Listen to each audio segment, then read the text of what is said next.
मैं ही रात हूंगा, मैं सुबह शाम हूंगा, मैं कायनात तमाम हूंगा।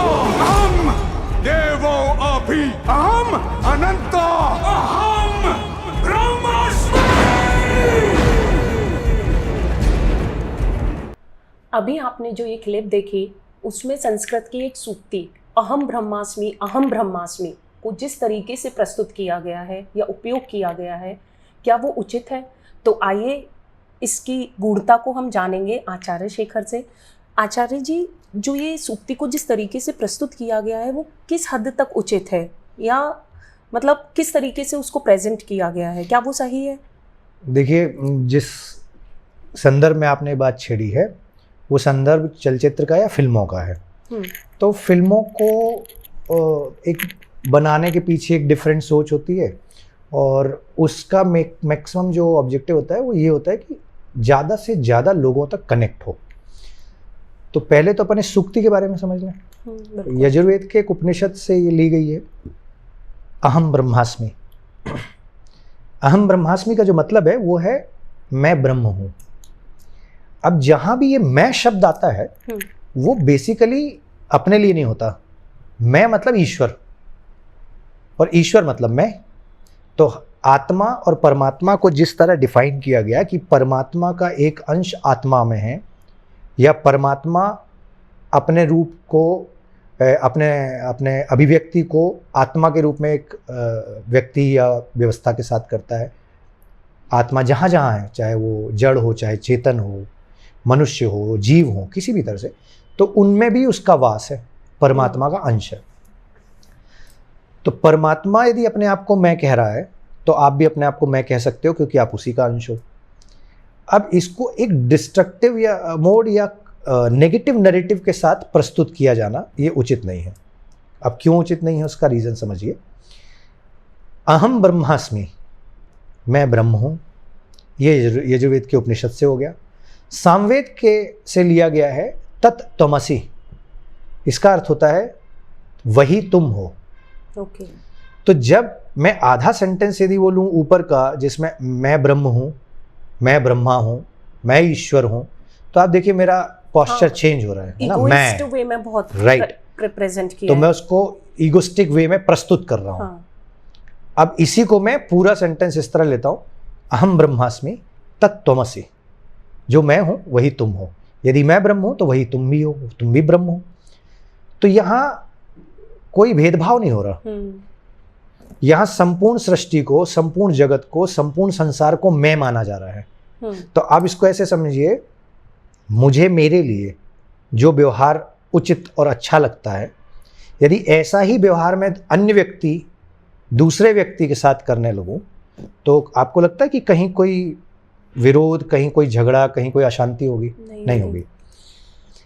मूवी में आपने जिस तरीके से क्लिपिंग में दिखाया, या जो अभी हम देख रहे थे, ये डिमांड थी उस किरदार की, उस अहंकार के साथ।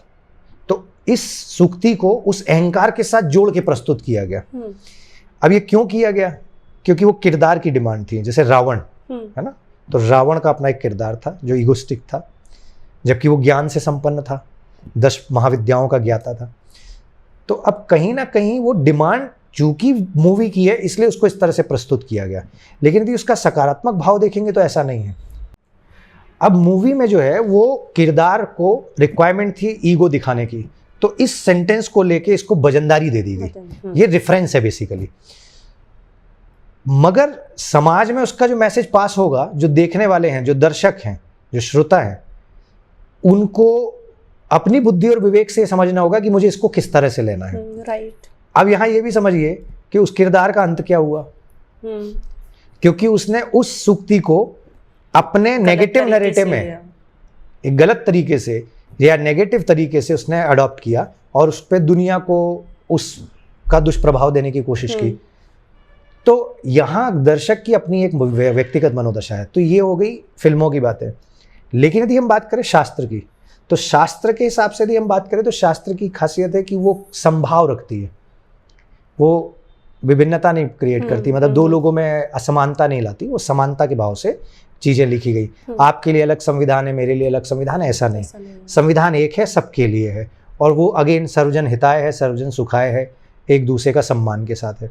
तो यहाँ पे यदि इस सूक्ति को आपको समझना है तो आपको यजुर्वेद का एक हिस्सा और एक हिस्सा आपको सामवेद से लेना होगा। तो ये दोनों अलग अलग में क्यों है? मतलब यजुर्वेद में एक है और सामवेद में एक है, तो ऐसा क्यों है?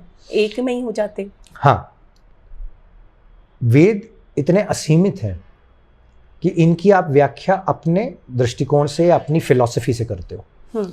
जो टेक्नोलॉजी उसमें है वो तो एज इट इज़ है, लेकिन जब उसकी कमेंट्री होती है तो वो व्यक्तिगत दर्शन होता है। उसी को आप कहते हो कि आपने इस विषय में दर्शन प्रस्तुत किया, या आप इस विषय के पीएचडी हो गए, क्योंकि आपने एक नया नज़रिया देखने का दिया। तो मैं इसको इस तरह लेता हूँ कि आप इसको, वेद तो 4 वेद में ही से लिया ना, ऐसा तो नहीं कहीं और से ले लिया। तो यदि कोई अच्छी चीज़ जिसमें कि समानता है, जिसमें कि प्रेम है, जिसमें कि सम्मान है, यदि हम उसको स्थापित करें तो बुरा क्या है? आप घर में ही देख लो, यदि आप घर में अब हम ब्रह्मास्मि कहते घूमो, है ना, कि मैं ही ब्रह्म हूँ, तो अब देखिए मेरा पोस्चर चेंज हो गया, मैं ब्रह्म हूँ। तो अब आप ब्रह्म हो तो अब बाकी घर में बच्चे और पति परिवार आपके उपासक होंगे। यदि वो उपासना करने लगेंगे आपकी तो विभेद वो आ गई, असमानता आ गई। लेकिन यदि जो मैं कह रहा हूँ कि अहम ब्रह्मास्मि तत्त्वमसि, मैं ब्रह्म हूँ और वही तो तुम हो, तो यहाँ असमानता नहीं है। तो जितना प्रेम सम्मान और प्रतिष्ठा आप अपनी करते हो, इतना प्रेम सम्मान और प्रतिष्ठा आप सामने वाले की करोगे। तो ये फिलॉसफी कोई बुरी है क्या? नहीं। यदि ये फिलॉसफी 2 अलग अलग हिस्सों से आती है तो इसमें बुराई क्या है? तो आपका बेसिक आपका रिक्वायरमेंट क्या है? लोगों को रूल करना या लोगों के दिलों में जगह बनाना? रूल तो जबरदस्ती भी किया जा सकता है, दिल में जगह कोई जबरदस्ती नहीं बना सकता।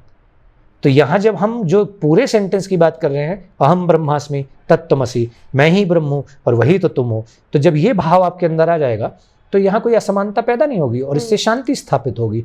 इससे एक दूसरे का सम्मान बढ़ेगा, एक दूसरे के प्रति केयर बढ़ेगी, प्रेम बढ़ेगा। तो नॉर्मली ये जो घटनाएं होती हैं, जो आजकल मैं काफ़ी देखता हूँ कि मूवीज़ में किसी संस्कृत की सूक्ति को, किसी शास्त्र के एक हिस्से को या उसका सेंटेंस को लेके एक अपने तरीके से, अपने नज़रिए से वो प्रस्तुत करते हैं। तो डायरेक्टर का काम ही यही है कि वो अपने तरीके से प्रस्तुत करे। तो इससे वो समाज में मैसेज क्या देना चाहते हैं? मतलब हाँ, ये तो नेगेटिव नरेशन हो गया ना। ये आपका बड़ा, आप जो वैदिक कल्चर वेद है उनको आप गलत तरीके से आधी अधूरी आप इंफॉर्मेशन दे रहे हो। ये आज की समस्या नहीं है, ये जमाने से है। मेरे हित की यदि कोई चीज़ हो रही है तो मैं केवल उतना देखूंगा, दूसरे की हित की हो रही है और मेरा हित उसमें सिद्ध नहीं हो रहा तो मैं उसको एक्सेप्ट नहीं करूंगा। ये सामान्य एक दुनियादारी हो चुकी है। प्रस्तुति जो होती है वो अपने व्यक्तिगत हितों के साथ होती है। अब यहाँ व्यक्तिगत हित क्या है? जब डायरेक्टर ने मूवी बनाई तो उसकी इच्छा ये है कि उसका टीआरपी बढ़े, ज़्यादा से ज़्यादा लोग देखें, ज़्यादा से ज़्यादा व्यूअर हों, ज़्यादा से ज़्यादा पैसा कमाएं।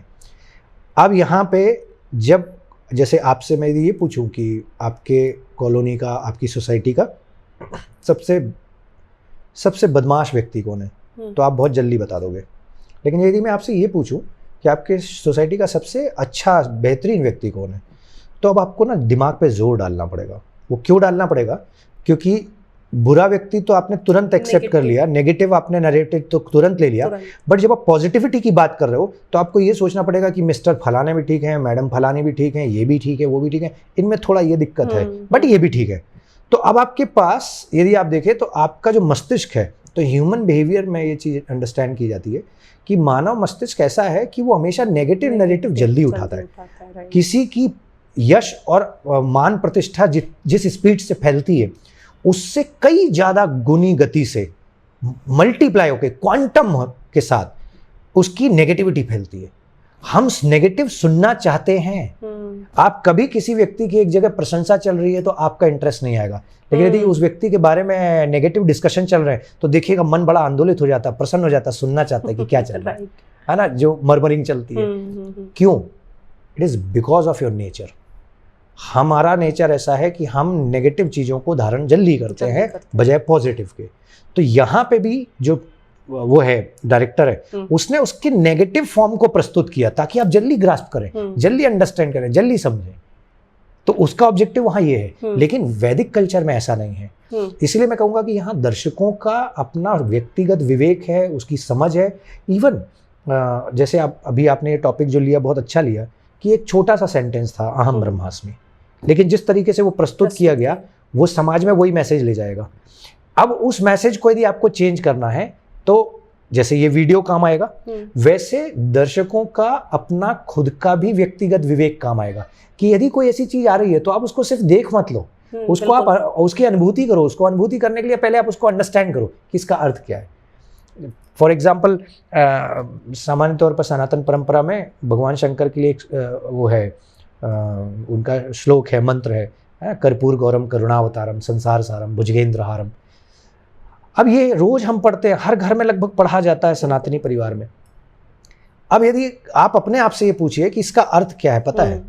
अब आपको अर्थ नहीं पता है लेकिन आप रोज पढ़ते हैं, तो आप कभी जीवन में कनेक्ट नहीं कर पाएंगे उस चीज से। तो यहाँ पे जब भी कोई ऐसी चीज आपको लगती है कि आपको मिली है, थोड़ा सा उसका शोध करिए, उसको समझिए, संबंधित जानकार व्यक्तियों से मिलिए कि इसका ये क्या मतलब है, क्यों करना चाहिए। एक बड़ा सवाल बन सकता है कि क्या कारण है, क्यों करें ऐसा। ऐसा इसलिए करें कि जीवन आपका है, इस जीवन को आपको बेहतर तरीके से जीना है। और बेहतरी काय में है? बेहतरी है चीजों को स्वीकार करने से पहले उसको समझने की। यदि आपने एक बार ये आदत, ये सिस्टम है, ये एसओपी है, लाइफ का एसओपी है, कोई भी चीज को आप इमीडिएट स्वीकार मत करिए। मैं जो कह रहा हूं आप उसको भी मत मानिए, बिल्कुल मानने की आवश्यकता नहीं। लेकिन जो मैं आपको रास्ता दिखा रहा हूं, यदि आप उससे असंतुष्ट हैं, संतुष्ट हैं तो वेल एंड गुड, लेकिन यदि आप असंतुष्ट हैं तो उससे संबंधित शोध करिए, जानने की कोशिश करिए। तो इससे क्या होगा? आपका जीवन कंस्ट्रक्टिव मोड में आगे बढ़ेगा और आपके जीवन में आनंद और संतुष्टि होगी। सो नेगेटिव नैरेटिव से मुझे लगता है दर्शकों को बचना चाहिए और अपने आप को पॉजिटिव नैरेटिव की तरफ ले जाना चाहिए, क्योंकि ऐसा कहा जाता है कि जो इच्छा करी हो मन माही, राम कृपा कछु दुर्लभ नहीं। आप जिस तरह की मन में इच्छाएं पैदा करते हो, और इच्छाएं कैसे पैदा होती है? आसपास के माहौल से।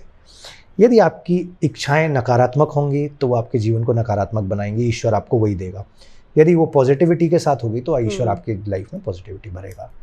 तो ये दर्शकों की अपनी खुद की सोच और समझ है, विवेक है कि वो इसको किस तरह लेते हैं। इसी तरह की वैदिक कल्चर से रिलेटेड जानकारियों को हम आप तक पहुंचाते रहेंगे। हमें लाइक करें, शेयर करें और सब्सक्राइब करना ना भूलें। धन्यवाद।